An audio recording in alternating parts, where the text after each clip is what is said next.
Hi friends, எல்லாருக்கும் வணக்கம். இது வந்து பார்த்திங்கன்னா ஒரு நைட்டு டின்னர் ரெசிபி தான். நம்ம வீட்டிலலாம் என்ன டின்னராக இருக்க போகுது பெருசா? தோசை, இட்லி தான். எல்லார் வீட்லேயும் அதே கொடுமை தான். சரி, ஓகே, அந்த கொடுமைக்கு வந்து என்ன பண்ணலாம்? குழம்பு வந்து பார்த்திங்கன்னா கொஞ்சம் டேஸ்ட்டாக வச்சா நல்லா சாப்பிடுவாங்க. அதனால் வந்து எப்பவும் போல் சட்னி, சாம்பார் அதையவே பண்ணாமல் ஒரு டிஃப்ரெண்ட்டான ஒரு குழம்பு தான் உங்களுக்கு நான் இப்போ வந்து செஞ்சு காமிக்க போகிறேன். இது உங்களுக்கு தெரிஞ்சால் ஓகே சொல்லுங்கள், தெரிலனா எனக்கு வந்து கமெண்ட்ஸில் வந்து சொல்லுங்கள், ட்ரை பண்ணி பார்த்துட்டு. ரொம்ப ரொம்ப சிம்பிளாக இருக்கும், ஆனால் ரொம்ப டேஸ்ட்டாக இருக்கும். இங்கே கோயம்புத்தூர் சைடு தான் வந்து பார்த்திங்கன்னா, கோயம்புத்தூர் சென்னை சைடு தான் வந்து பார்த்திங்கன்னா ரோட்டு கடையில் வந்து இட்லி தோசைக்கெல்லாம் வந்து சால்னா அந்த மாதிரி நம்ம சாப்பிட்ருக்கோம். எங்கள் ஊர் சைடெலாம் வந்து பார்த்திங்கன்னா ஒரு ஹாஸ்பிட்டல் போய் ஒரு இன்ஜெக்ஷன் போட்டு வெளியே வந்தோம்னா இந்த ஒரு 4 இட்லி இந்த குழம்பு தான் ஊற்றுவாங்க. ரொம்ப நல்லாயிருக்கும். வீடுங்கள்லேயும் நல்லா செய்வாங்க. ஒரு கோயில் திருவிழா அப்படின்னா வந்து மத்தியானம் கறியெல்லாம் செய்யணும். காலைல மாவாட்டி வச்சுருப்பாங்க முதல் நாளைக்கு. தோசை ஊற்றி இட்லி ஊற்றிட்டு அதுக்கப்புறம் வந்து இந்த குழம்ப வச்சு ஊற்றிடுவாங்க. எல்லாம் அப்படியே ஒரு 4 இட்லி சாப்பிட்டு வேலையை பார்க்க ஆரம்பிச்சிருவோம். ரொம்ப சிம்பிளாக இருக்கும் ஃப்ரெண்ட்ஸ். என்னடா இவ்வளோ பில்டப் கொடுக்குறேன்னு நினைக்காதீங்க, ட்ரை பண்ணி பாருங்கள். ஒரு பேனில் ஆயிலு, சீரகம், அதுக்கப்புறம் வந்து பார்த்திங்கன்னா பெரிய வெங்காயம், சின்ன வெங்காயமும் போட்டுக்கலாம். போட்டுட்டு நல்லா வதக்கிட்டு 2-3 பச்சை மிளகா போட்டுக்கோங்க. பச்சை மிளகா தான் இந்த குழம்புக்கு ரொம்ப டேஸ்ட் நல்லாயிருக்கும். கண்டிப்பாக பச்சை மிளகா போட்டுக்கோங்க. அப்புறம் உப்பு போட்டு லைட்டாக வதக்கி விட்டுக்கலாம். வெங்காயம் வந்து பார்த்திங்கன்னா ரொம்ப பொன்னிறமாக வதங்கணும் அப்படின்லாம் அவசியம் இல்லை. மீடியமாக வதங்கினா போதும், ரொம்ப அதிகமாக வதங்கணும்னு இல்லை. அதே மாதிரி இஞ்சி பூண்டு அதெல்லாம் எதுவுமே சேர்க்க வேண்டாம். ரொம்ப சிம்பிளாக வெங்காயம், தக்காளி, அதுக்கப்புறம் ஒரு சட்னி மாதிரி ஒன்று அரைச்சி அது பேஸ்ட்டு, அவ்வளோதான் ஃப்ரெண்ட்ஸ். பாருங்கள், நீங்களே சொல்லுவீங்க செஞ்சு பார்த்ததுக்கப்புறம். அவ்வளோ நல்லாயிருக்கும். வெங்காயம் நல்லா வதங்கிடுச்சு ஃப்ரெண்ட்ஸ். நல்லா வதங்கினதுக்கப்புறம் தக்காளி ஒரு 2 தக்காளி எடுத்திருக்கேன். நல்லா பெரிய தக்காளி தான்.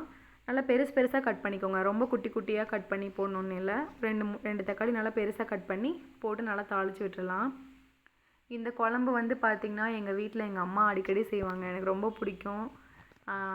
சரி, நம்ம வீட்டில் இன்னும் யாரும் சாப்பிட்டதில்ல. இந்த மாதிரி செய்கிறேன்னு சொன்னாவே அது இதுன்னு செய்யாத, ஏதோ சிம்பிளாக சட்னி அரைச்சிடு அப்படிம்பாங்க. இன்றைக்கி யார்ட்டையுமே நான் கேட்கல, செஞ்சு கொடுப்போம், சாப்பிட்டு பார்க்கட்டுன்னு தான் செஞ்சிட்ருக்கேன். அதுக்கப்புறம் வந்து பார்த்திங்கன்னா இன்னொரு விஷயம் உங்கள்கிட்ட ஷேர் பண்ணணும்னு நினச்சேன் ஃப்ரெண்ட்ஸ். இந்த வீடியோ வந்து குவாலிட்டி ரொம்ப கம்மியாக இருக்குது. எல்லாமே எனக்கும் தெரியும். என்கிட்ட வந்து வீடியோ எடுக்கிறதுக்கு ஸ்டாண்ட் இல்லை, லைட் இல்லை, கேமரா இல்லை, ஐஃபோன் இல்லை. என்கிட்ட என்ன இருக்கோ அதை வச்சு தான் நான் பண்ண முடியும். இல்லாததை ஒன்று நான் வந்து எடுத்து பண்ணுற அளவுக்கு என்கிட்ட இப்போ சோர்ஸ் கிடையாது. அந்த சோர்ஸை உருவாக்க தான் நான் வந்து ஏதாவது ஒன்று பண்ணலான்னு பண்ணிகிட்ருக்கேன் ஃப்ரெண்ட்ஸ். நீங்கள் எனக்கு சப்போர்ட் பண்ணுவீங்கன்னு நினைக்கிறேன். கண்டிப்பாக சப்போர்ட் பண்ணுங்கள். அதுக்கப்புறம் வந்து தக்காளி வதங்கினதுக்கப்புறம் என்னென்ன தூள்னால் குழம்பு மிளகாய் தூள், மஞ்சத்தூள், அதுக்கப்புறம் மிளகாய் தூள், அவ்வளோதான் ஃப்ரெண்ட்ஸ். கரம் மசாலா அதெல்லாம் எதுவுமே சேர்க்க வேணாம். போட்டுட்டு அதுக்கப்புறம் வந்து பார்த்திங்கன்னா ஒரு பேஸ்ட்டு சொன்னேன்ல, அது என்னென்னா வேறு ஒன்றும் இல்லை. தேங்காய், 2 மூடி கடலை, பொட்டுக்கடலை, கொஞ்சம் சோம்பு, அவ்வளோதான். ஒரு 4 பூண்டு, வெள்ளை பூண்டு சேர்த்து நல்லா அரைச்சிட்டு அந்த பேஸ்ட் அப்படியே சேர்த்து தண்ணி வேணுங்கிற அளவுக்கு தண்ணி ஊற்றிக்கலாம். தண்ணி நிறைய ஊற்றிக்கோங்க. அதுக்குன்னு ரொம்ப சலசலன்னு ஊற்றிட வேண்டாம். ஒரு மீடியமாக நம்மளுக்கு எவ்வளோ குழம்பு தேவையோ அவ்வளோ ஊற்றிக்கலாம். நல்லா ஒரு கொதி வரும் ஃப்ரெண்ட்ஸ். நல்லா கொதி வந்ததுக்கப்புறம் அந்த பச்சை வாசனை போகிற வரைக்கும் குழம்ப வந்து நல்லா கொதிக்க விடணும். அவ்வளோதான், குழம்பு ரெடி. இதுக்கு மேலே பெருசாலாம் ஒன்றும் இல்லை. இது ரொம்ப ரொம்ப சிம்பிளான ஒரு குழம்பு தான். நீங்கள் வந்து ட்ரை பண்ணி பார்த்துட்டு எனக்கு எப்படி இருக்குதுன்னு கண்டிப்பாக கமெண்ட்ஸ் பண்ணுங்கள், ஓகேங்களா? எங்கள் ஊர் சைடு குழம்பு ஈரோடு குழம்புன்னு சொல்லுவாங்க.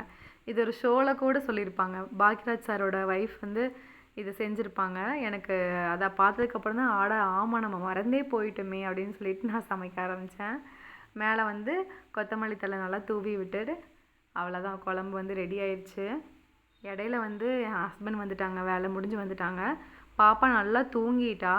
சரி, நம்ம அப்படியே தூங்கட்டும், விட்டுறலாம், காலையில் சாப்பிட்டுக்கிட்டோம் அப்படின்னு நான் நினைப்போம். ஏன்னா ஈவினிங் தான் ஸ்நாக்ஸ்லாம் சாப்பிட்டா. ஆனால் என் ஹஸ்பண்ட் விடவே மாட்டாங்க. எத்தனை மணி ஆனாலும் சரி எழுப்பி அதை வந்து தூக்கத்துலையாவது சாப்பிட வச்சு தான் படுக்க வைப்பாங்க. அது வந்து இந்த அப்பாங்களே அப்படி தான் இல்லையா? உங்கள் வீட்டில் எப்படின்னு நீங்கள் சொல்லுங்கள். தோசைக்கல் எடுத்து போட்டு தோசை சுட ஆரம்பிச்சிட்டேன். எப்பயுமே ஃபஸ்ட்டு தோசை தாறுமாறாக தான் வரும், அது உங்களுக்கே தெரியும். அதனால் அதை வந்து நீங்கள் இது பண்ண வேண்டாம். தோசை ஊற்றிட்டு இருந்தேன். அப்புறம் அங்கேருந்து ஒரு குரல் கேட்குது, முட்டை தோசை எனக்கு வேணும் அப்படின்னு. தூக்கத்துலேயும் முட்டை தோசை கேட்குறா என் பொண்ணு. எவ்வளோ உஷாராக இருக்கா பார்த்தீங்களா? டேஸ்ட்டாக சாப்பிட்ணுன்றதெல்லாம் அவளோட ரொம்ப பிடிக்கும். ஏன்னா தானெல்லாம் சாப்பிட மாட்டா. அதனால சரி ஓகே அப்படின்னு சொல்லிட்டு முட்டையை கலக்கி தோசை மேலே அப்படியே ஊற்றிட்டேன். இன்னி கொஞ்சம் டேஸ்ட் நல்லா இருக்கிறதுக்காக கொஞ்சம் பெரிய வெங்காயம் கட் பண்ண ஆரம்பிச்சிட்டேன். நம்மளுக்கு டைம் ஆகுது, போதும் இவ்வளோ தான் இருக்கிறத செஞ்சால் போதும் அந்த மாதிரிலாம் எப்பயுமே செய்ய மாட்டேன். குழந்தை கேட்டால் என்ன எதுனாலும் சரி அந்த டைமுக்கு நான் ஸ்பாட்லேயே செஞ்சு கொடுத்துருவேன். ஏன்னா வந்து எனக்கு வந்து நல்லா சாப்பிட்றவங்கள ரொம்ப பிடிக்கும். எதுனாலும் சரி நல்லா கேட்டு வாங்கி சாப்பிட்றவங்கள எனக்கு ரொம்ப பிடிக்கும். அவங்களுக்காக எது வேணால் நம்ம செய்யலாம் இல்லையா? அதனால தான். அதுக்கப்புறம் வந்து பார்த்திங்கன்னா இடையில வந்து இந்த என்னடா அது ஒரு கவர் இருக்குதுன்னு சொல்லி பிரித்து பார்த்தேன். பார்த்தா சில்லி சிக்கன் வாங்கிட்டு வந்திருக்காங்க. ஏதாவது ஒன்று நைட்டு கண்டிப்பாக வாங்கிட்டு வந்துடுவாங்க. சரி அதையும் சைட் டிஷ்ஷாக வச்சு கொடுத்துர்லாம். ஆனால் தூங்குகிற பிள்ளைக்கு எழுப்பி முட்டை தோசை சில்லி சிக்கன் பார்த்துக்கோங்க என்ன மாதிரிலாம் பண்ணிகிட்ருக்கோன்னு சொல்லிட்டு. ஏன்னா குழந்த சாப்பிடாம தூங்கினா நம்மளுக்கு நிம்மதியாக சாப்பிட முடியாது, தூக்கமும் வராது. அதனால தான். அப்புறம் முட்டை தோசை ரெடி ஆயிடுச்சு. அவ்வளோதான், எடுத்து பிளேட்டில் போட்டுட்டு அப்படியே 2 பீஸ் வந்து சில்லி சிக்கனையும் எடுத்து வச்சு அந்த குழம்பு ஊற்றி கொடுக்க ஆரம்பிச்சிட்டேன். எழுப்பி உட்கார வச்சுருந்தாங்க. சில்லி சிக்கனு வெங்காயம் அதெல்லாம் வந்து வச்சு சாப்பிட்டா சூப்பராக இருக்கும் முட்டை தோசை. நீங்கள் வீட்டில் வந்து இந்த மாதிரி வந்து ஒரு நாள் ட்ரை பண்ணி பாருங்கள். உண்மையாலுமே சொல்கிறேன், ரொம்ப ரொம்ப நல்லாயிருக்கும். குழம்பு எடுத்து ஊற்ற ஆரம்பிச்சிட்டேன். அவள் குழம்ப பார்த்த உடனே இது என்னது, இது அது வேணாம் இது வேணான்னு சொன்னால். அந்த மாதிரி மட்டும் எப்பயுமே சொல்லக்கூடாது குழந்தைங்க. அது நீங்கள் பழக்குங்க அந்த மாதிரி. இது வேண்டாம் அது வேண்டாம் எனக்கு இது தான் வேணும் அந்த மாதிரி வந்து குழந்தைங்க சொன்னாலுமே இதுதான் நீ சாப்பிடணும் இதுதான் இருக்குது அப்படின்னு சொல்லி பழகுங்க. குழந்தைங்களுக்கு வந்து தெரியாது. அவங்க ஒன்று சொல்கிறாங்க அப்படிங்கிறதுக்காக நம்ம அதை செய்ய ஆரம்பிச்சோம்னா அப்படியே அதுக்கப்புறம் வந்து நம்ம செஞ்சுக்கிட்டே தான் இருக்கிற மாதிரி இருக்கும். அதனால் குழந்தைங்களுக்கு வந்து பார்த்திங்கன்னா இது சாப்பிட்டு பாரு நல்லா இருக்கும்னு சொல்லி நம்ம ஃபோர்ஸ் பண்ணியாவது கொடுத்தோம்னா தான் அவங்களுக்கு வந்து ஓகே அப்படின்னு சொல்லி சாப்பிடுவாங்க. அதுக்கப்புறம் வந்து பார்த்திங்கன்னா மறுபடியும் தோசை சுட ஆரம்பிச்சிட்டேன். ஒரு 10-15 தோசை சுட்டுகிட்டே தான் இருக்கணும். ஏன்னா எல்லாம் சூடாக சாப்பிடுவாங்க. சாப்பிட்டு முடிச்சதுக்கப்புறம் கடைசியாக தான் நான் சுடுவேன். ஆனால் தோசை சூப்பராக வர கடைசியாக தோசை சூப்பராக வர ஆரம்பிச்சிருச்சு. எப்பயுமே ஒரு விஷயத்த வந்து நம்ம கண்டினியூஸாக கன்சிஸ்டன்சியாக பண்ணிகிட்டே இருந்தோம்னா சூப்பராக வரும். எல்லாத்துக்கும் குட் நைட் ஃப்ரெண்ட்ஸ்.